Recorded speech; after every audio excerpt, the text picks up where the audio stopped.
ito nga mga kabatang helmet. May kumusyon na naman sa Senado. Ano ba yan? Hindi na ba talaga matatapos ang tension? Siguro matatapos lang talaga yung tension niya sa Senado pag nahuli yan si Mr. Bato de la Rosa. At magkaroon ulit ng balasahan. Alam mo yun, yung tipong balasahan na matino yung mamumuno.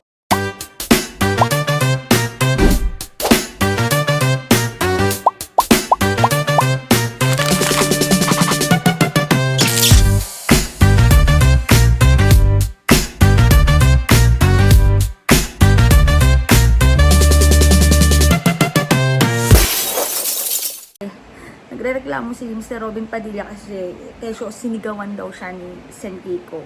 Pero kung mapapanood nyo mga kabatang helmet, ang unang nagtaas talaga ng boses si Mr. Robin Padilla kasi jumejepal siya habang nagsasalita pa si Sen Kiko. Ginoong Pangulo, nilabas yung warrant of arrest kagabi lang, tapos na tayo dito. Yeah.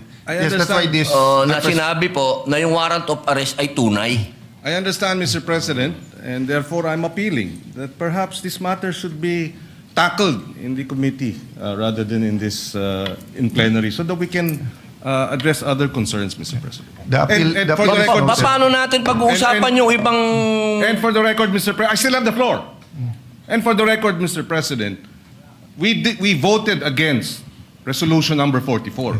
So to say that we have this resolution, yes, but there are senators who voted against it.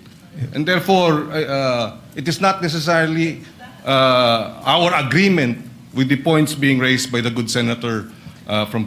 Pero tama naman sinabi ni Sen Kiko na nasa kanya pa yung minuto, yung oras na pwedeng magsalita. So bakit may nagbabatin, di ba? Tapos ka na magsalita eh. Nakakaloka lang talaga. Pero eto, dito sa video na to, masusukat nyo kung sino talaga yung may respeto, kung sino talaga yung nagtatrabaho para sa bayan, para sa taong bayan, at sino yung tao na may prinsipyo at dignidad.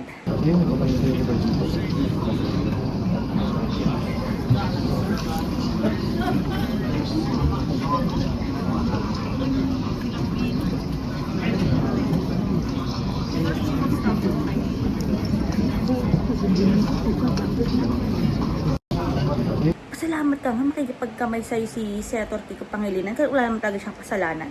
Katang yung humility ng tao para lang, di ba, wala nang sigalot, wala nang awayan. Pero anong pinakita mo, Mr. Robin Padilla? Ikaw pa yung may ganang umayaw, humindi. Diyos ko, kakapalan na ng muka. Ano bang pinagmamalaki nyo? Porket ang Senate President, kaalyado nyo? Porket mas marami kayo? Porket kayo ang majority black? Hindi ba talaga kayo nagtatrabaho para sa isang pamilya? Saan nanggagaling yung yabang nyo? Eh kung tutuusin, kami ang nagpapasweldo sa inyo. Ang taong bayan nagpapasweldo sa inyo. So ano pinagyayabang nyo? Yung posisyon na yan, mawawala yan sa inyo anytime. At hindi habang buhay magiging senador kayo.